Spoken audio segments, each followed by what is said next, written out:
और मैं कौन हूँ, इसके ऊपर भी चर्चा हुई। भगवान की शक्तियों के ऊपर चर्चा हुई।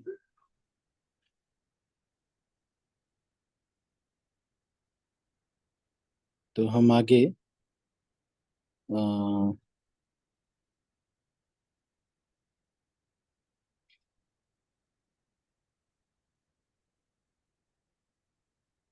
हाँ, किस प्रकार से रिलीजन शब्द जो है, और उसके बारे में चर्चा हुई। ब्रह्म ज्योति के बारे में भी हमने चर्चा किया। किस तरह से भौतिक जगत जो आध्यात्मिक जगत है, उसका एक चौथाई अंश ही है केवल।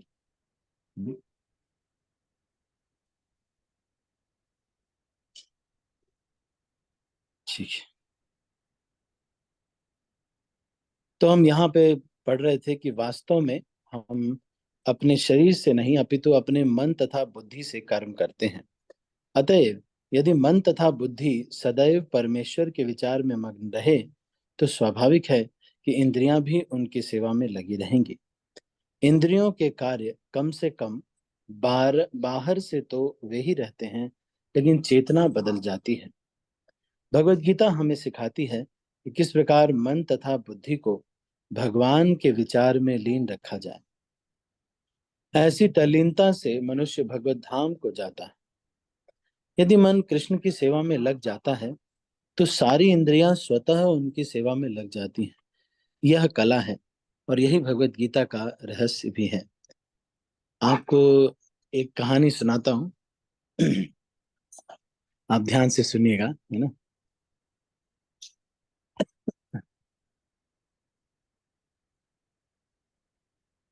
होता ये है कि एक बार एक व्यक्ति रहता है, बहुत दानी रहता है। तो वो बहुत सारे पैसे, बहुत सारी चीजें दान करता रहता है। एक दिन क्या होता है, छत से खड़ा हो जाता है, वो सब कुछ दान करता है।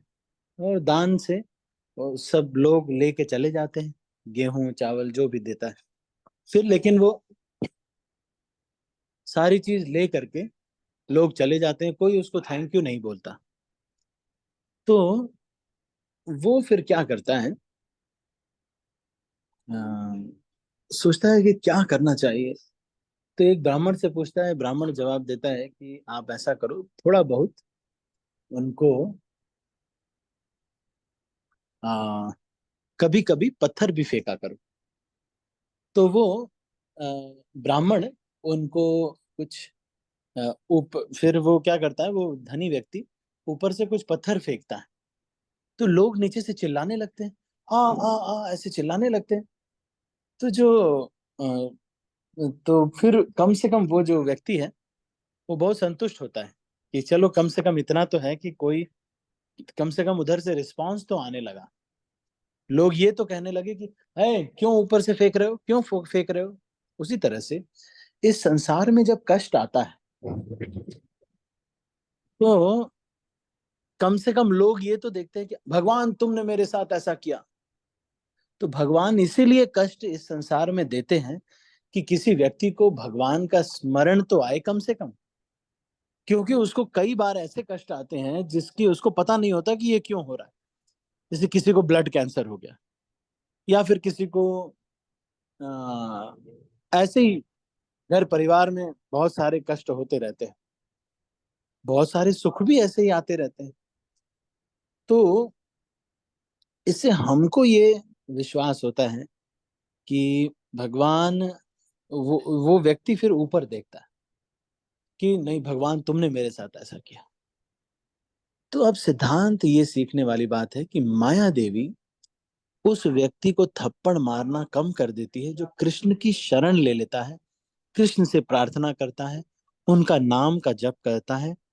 और इस तरह से करते हुए कृष्ण का नाम लेता है, कृष्ण का नाम लेता है, कृष्ण का शरण लेता है, और उनके नाम का जप करता है। जो ये सब करने वाला जो व्यक्ति है, ऐसे व्यक्ति को भगवान, जब किसी के शरणागत कोई व्यक्ति हो जाता है, किसी के शरणागत कोई, भगवान के शरणागत कोई हो जाता है, तो माया देवी देखती है कि अच्छा, इसको अब लात पिटाई नहीं मारनी। तो माया देवी से बचने का ये बहुत ही सरल उपाय है कि कृष्ण की सेवा में लगना, कृष्ण के नाम का जप करना, उनसे प्रार्थना करना और भगवान की शरण ग्रहण करना।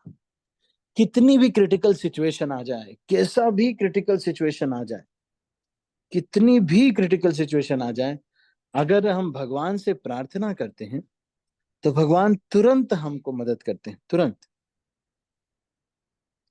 तो एक दिन मैं कोई एक स्टेटमेंट पढ़ रहा था, किसी ने मुझे शेयर किया। इफ ये मैंने पहले भी बताया है, ये prayers become your habit, miracles become your lifestyle, ना? नहीं,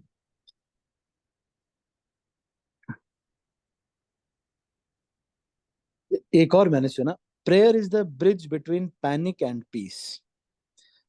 तो ये भी बहुत अच्छा है ना? नहीं, तो हमको ये मैंने आपको ये बताया कि माया देवी, जैसे कोई बच्चे नहीं होते उनको पिटाई पड़ती रहती जो होमवर्क नहीं करते हैं, उसी तरह से माया देवी भी हमको पिटाई करती है। ले, ताड़ ताड़ ताड़। क्यों? क्योंकि हम भगवान के शरणागत नहीं होते। अगर हम भगवान के शरणागत हो जाएं तो फिर माया देवी हमें थप्पड़ नहीं मारेगी। जब मैं इन्फोसिस में जॉब करता था, तो सो, फिर मुझे ये हुआ, प्रभु जी ने बोला कि हमारे रविंद्र चैतन्य प्रभु उस समय मेरे वहाँ पे गाइड करते थे मुझे। तो रविंद्र चैतन्य प्रभु ने कहा कि देखो, आपके ऊपर एजुकेशन लोन है, आपको ब्रह्मचारी ज्वाइन करना है तो आपको पहले तो ये लोन कंप्लीट करना पड़ेगा, फिर बहुत सारा जिम्मेदारियां हैं।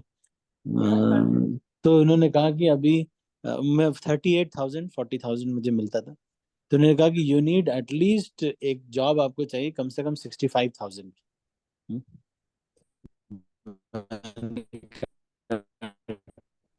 ठीक है प्रभु जी। तो मैंने स्विच किया, मेरी सैलरी हो गई 63,000 उस समय। मुझे एक एक डेढ़ डेढ़ साल 2 साल हुआ था, 2 साल के बाद तो 63 हुई। तो फिर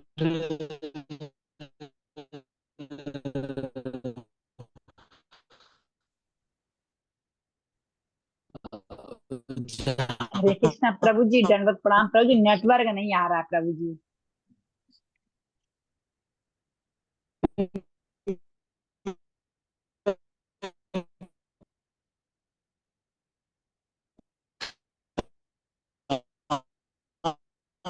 करता था, वो कंपनी बड़ा मेहनत कराती। नेटवर्क नहीं है प्रभु जी, आवाज नहीं आ रही, पता नहीं लग रहा। से लेके सुबह ही करो, फिर उसके बाद थोड़ी देर के लिए फिर आज। हरे कृष्णा। अभी आवाज थोड़ी ठीक हुई है? अभी ठीक है प्रभु प्रभु जी। पहले पहले से सही हुई है प्रभु, थोड़ी सी। हाँ, प्रभु जी पहले नई आवाज आ रही थी। अच्छा, तो मैं ये कह रहा था यहाँ पे, ये कहानी सुना करके हम ये बता रहे थे कि मामे वही प्रपद्यन्ते माया मेताम तरन्ते। माया देवी स्कूल टीचर के जैसे है, जो बच्चे अच्छे से पढ़ाई नहीं करते उसको माया देवी पिटाई करती रहती है। अगर हमको थप्पड़ पड़ रहे हैं माया के, तो हमको ये समझना चाहिए, जरूर मैं ठीक से पढ़ाई नहीं कर रहा हूँ। क्या पढ़ाई है? भगवान का नाम लेना, भगवान की शरण ग्रहण करना, भगवान को प्रार्थना करना, है ना, और भगवान की सेवा में लगना। तो मैं जब मोबिलिया टेक्नोलॉजीज में जॉब के लिए ज्वाइन किया, तो इतना काम हो गया मुझे, इतना काम हो गया, बहुत बिजी हो गया मैं। वो एक हमारे प्रभु जी थे, उनकी स्कूटी से कभी कभी कभी अप डाउन करता था, सुबह शाम दिन रात काम करना। बहुत मुश्किल हो जाती थी। एक दीपक प्रभु वहां पे थे, तो नहीं, सुशील प्रभु, दीपक प्रभु, हाँ। तो फिर हुआ ये कि मेरे पास एक अपॉर्चुनिटी आई, ये कॉग्निजेंट कंपनी में। तो फिर मैंने वहां पे स्विच किया। उसके बाद वहां से मुझे एक अपॉर्चुनिटी मिली, मुझे छोड़ना था उस कंपनी को, तो मुझे एक नेक्स्ट अपॉर्चुनिटी मिली गूगल, है ना। मैंने क्या किया उसी समय ही, जब मेरा उस जॉब चल रहा था वो 5 घंटे वाला, रात भर वाला, मैंने उसी समय ही अपनी सेवाएं, अपने अपने जो जप इत्यादि है उसको बढ़ाना शुरू किया, और सेवाओं को बढ़ा दिया। लेक्चर्स फिर से लेना शुरू कर दिया, जो कॉलेजेस में लेक्चर्स लेता था मैं। धीरे धीरे क्या हुआ, माया देवी के थप्पड़ पड़ने बंद हो गए। और फिर नेक्स्ट मुझे जो फिर असाइनमेंट मिला, वो जब मैं गूगल में आया, उस समय ये था कि मैं कई दिन तो ऐसा होता था कि मैं चार चार पांच पांच लेक्चर्स, पांच पांच प्रोग्राम्स एक दिन में करता था। और फिर जॉब मेरी ऐसी हो गई थी, 1 ही घंटे काम करना है, आराम से थोड़े दिन दिन के लिए जाते थे, घूमते फिरते चले आते थे। 1 घंटे की एक स्प्रिंट मीटिंग होती थी, उसमें सबको बताना होता था कि क्या करना है, बस। और कंपनी ने कार थी, उससे हम आते जाते थे। Everything was very fantastic. In fact उस समय उन्होंने एक रूम दिया था, एक अटेंडेंट दिया था। खैर मैं तो बाद में बेस में रहने लगा, लेकिन उन्होंने उस समय एक वहीं पे पास में ही, कंपनी के पास में एक रूम दिया, एक अटेंडेंट दिया। वो जैन फूड बना करके मुझे खिलाता था, बस साथ में कपड़े वगैरह भी धोता था। तो माया देवी तभी तक आपको परेशान करती है जब हम भगवान की शरण ग्रहण नहीं करते। The moment you start praying, the moment you start chanting, the moment you, आप स्टार्ट कर देते हैं, जिस समय हम शरण ग्रहण कर लेते हैं भगवान की, तुरंत ही ये जो थप्पड़ है माया के, ये पड़ना कम हो जाता है। तो हमारे लिए बहुत सीखने की बात है कि हमको माया थप्पड़ क्यों मार रही है।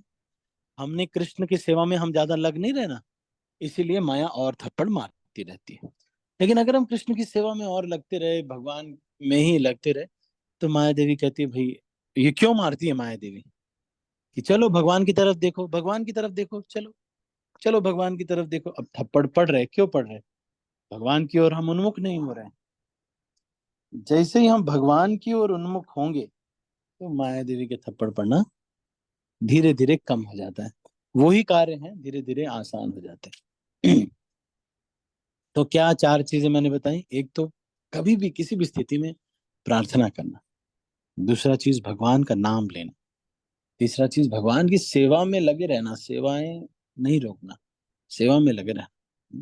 और भगवान की शरण ग्रहण करना। शरण ग्रहण करने का मतलब ये कहना कि भगवान, भगवान से रिक्वेस्ट करना कि भगवान ये जो स्थिति आ गई है, मैं एक्चुअली कुछ कर नहीं पा रहा हूँ इसमें, मुझे समझ में नहीं आ रहा है कि क्या करूं मैं।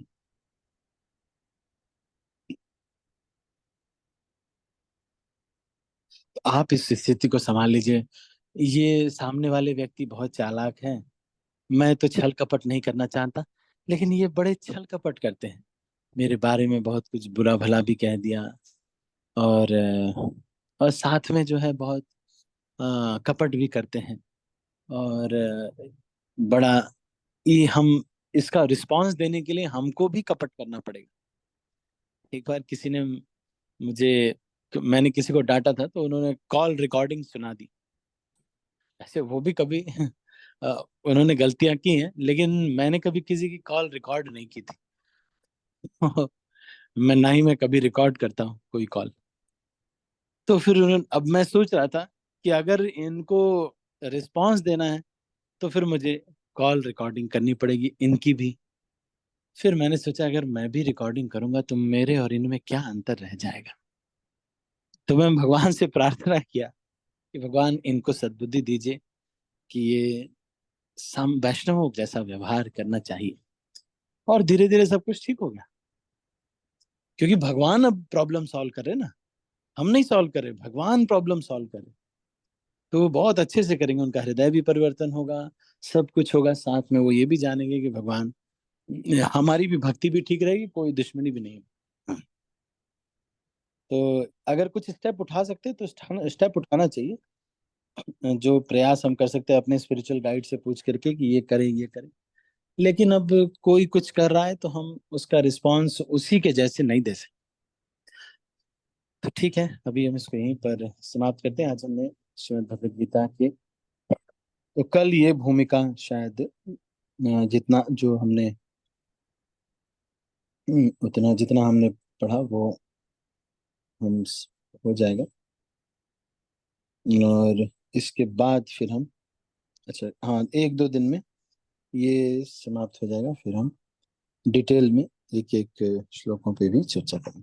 ठीक है, तो अभी हम इसको यहीं पर समाप्त करते हैं और अपनी वैष्णव भजनों की जो चर्चा है उसको हम आगे बढ़ाते हैं।